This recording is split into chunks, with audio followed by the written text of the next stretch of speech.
Guys आज हम लोग इस वीडियो के अंदर आप लोगों को मैं लेके आ चुका हूँ और आप लोगों को मैं दिखाने वाला 5 मिनट के अंदर मैं आप लोगों को देश विदेश की खबरें सारे की सारी खबरें मैं आप लोगों को 25 खबरें दिखाने वाला। तो सबसे पहले आप लोगों को करना क्या है, वीडियो को लाइक कर दीजिए, चैनल पे नहीं आए तो चैनल को सब्सक्राइब करके बेल आइकन को ऑल कर दीजिए। तो चलिए सबसे पहले खबरें, पहला जो खबरी है उसके तरफ हम लोग देख लेते कौन सा खबरें हमारे पास आया है।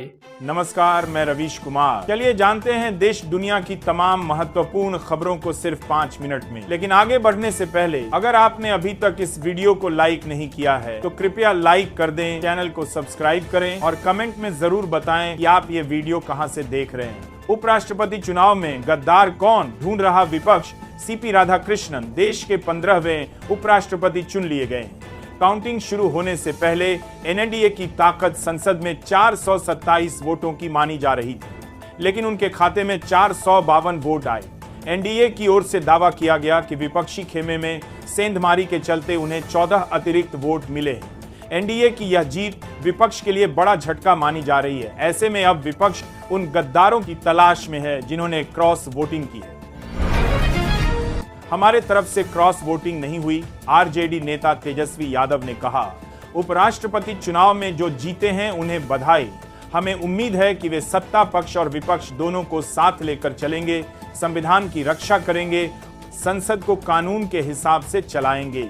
विपक्ष जनता की आवाज उठाता है, सरकार की कमियां बताता है, इसलिए हमें उम्मीद है कि कोई पक्षपात नहीं होगा। हमारे तरफ से क्रॉस वोटिंग नहीं हुई।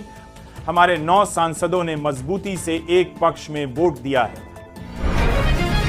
बीजेपी के मंत्री ने रोका राहुल गांधी का काफिला, रायबरेली में बवाल।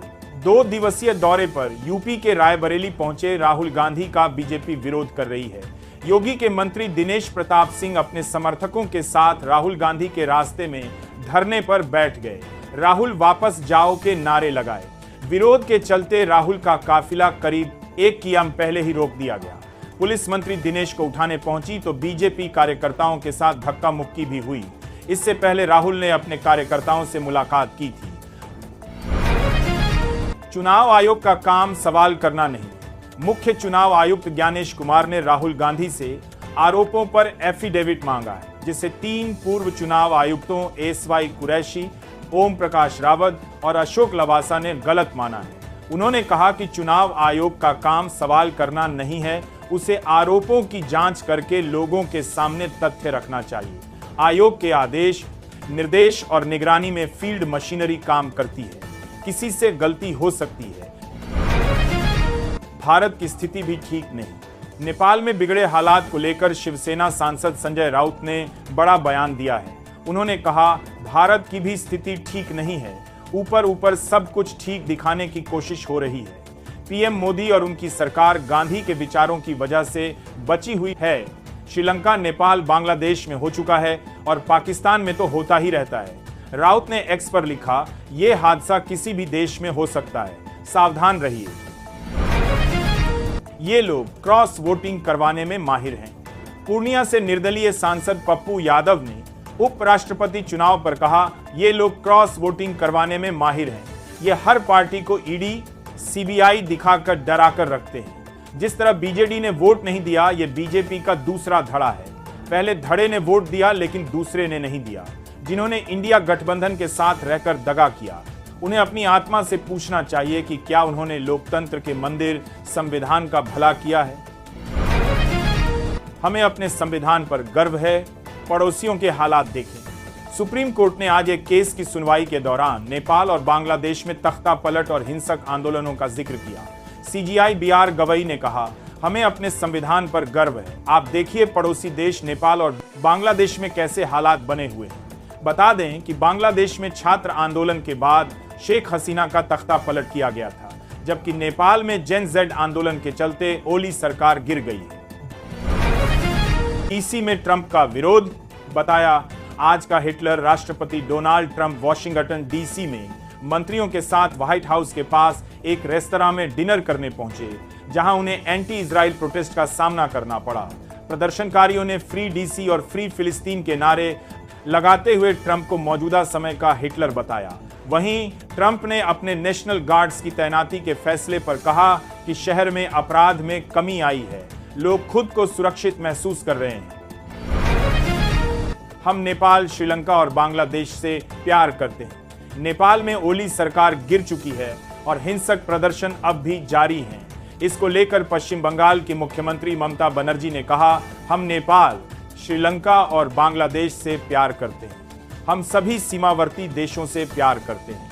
मैं सिलीगुड़ी, कलिम्पोंग और नेपाल सीमा से लगे इलाकों के निवासियों से भी शांति बनाए रखने और तनाव पैदा करने वाली गतिविधियों से बचने का आग्रह करती हूं।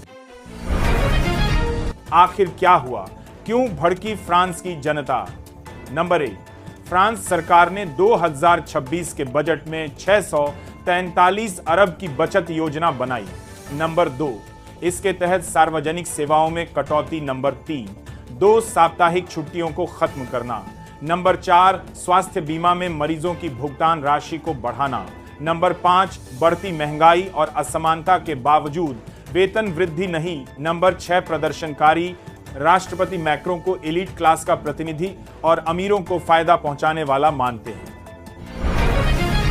कांग्रेस ने कहा, एमीम से हमारा कोई लेना देना नहीं। असदुद्दीन ओवैसी की पार्टी के महागठबंधन में शामिल होने की चर्चाओं के बीच कांग्रेस के बिहार प्रभारी कृष्णा अल्लावरू ने कहा, हमें इससे कोई लेना देना नहीं है। उन्होंने लालू यादव को पत्र लिखा है, इस पर वही स्पष्टीकरण देंगे। वहीं महागठबंधन की सीट बंटवारे पर कहा कि अभी तक सब सकारात्मक है। 15 सितंबर तक सीट बंटवारे को लेकर सभी बातें साफ हो जाएंगी और महागठबंधन पूरी मजबूती से चुनावी मैदान में उतरेगा। बिहार चुनाव को लेकर कांग्रेस की बड़ी बैठक। बिहार विधानसभा चुनाव को लेकर आज कांग्रेस की स्क्रीनिंग कमेटी की अहम बैठक होने जा रही है। बैठक में चुनाव के लिए संभावित उम्मीदवारों पर चर्चा की जाएगी। राज्य प्रभारी कृष्णा अल्लावारू और अन्य वरिष्ठ नेता उम्मीदवारों के आवेदन की समीक्षा करेंगे। महागठबंधन में सीट बंटवारे पर सभी पार्टियों में सहमति बन गई है। अब दिल्ली में 15 सितंबर को महागठबंधन की बैठक है, जिसमें सीटों की आधिकारिक घोषणा कर दी जाएगी। दमदार तेजी के साथ खुला शेयर बाजार। कारोबारी हफ्ते के दिन शेयर बाजार में तेजी देखने को मिली है। सेंसेक्स 400 चढ़कर 81,500 के स्तर पर कारोबार कर रहा है। निफ्टी में भी 120 अंक की तेजी के साथ 25,000 के स्तर पर है। सेंसेक्स के 30 शेयरों में से 22 में तेजी देखी गई। ग्लोबल मार्केट में मिलाजुला कारोबार हो रहा है। मंगलवार को सेंसेक्स 314 अंक की तेजी के साथ 81,101 के स्तर पर बंद हुआ। निफ्टी 95 अंकों की तेजी के साथ 24,869 पर बंद हुआ। सोने में तेजी का सिलसिला थमा। आज गिरा सोने और चांदी के दाम में आज गिरावट देखने को मिली है। 24 कैरेट गोल्ड आज 66 रुपए की मामूली गिरावट के साथ आ गया है, जबकि 22 कैरेट सोना 1,219 रुपए प्रति 10 ग्राम पर पहुंच गया है। इधर चांदी आज 626 रुपए की गिरावट के साथ 1,24,144 रुपए प्रति 10 ग्राम पर पहुंच गई है।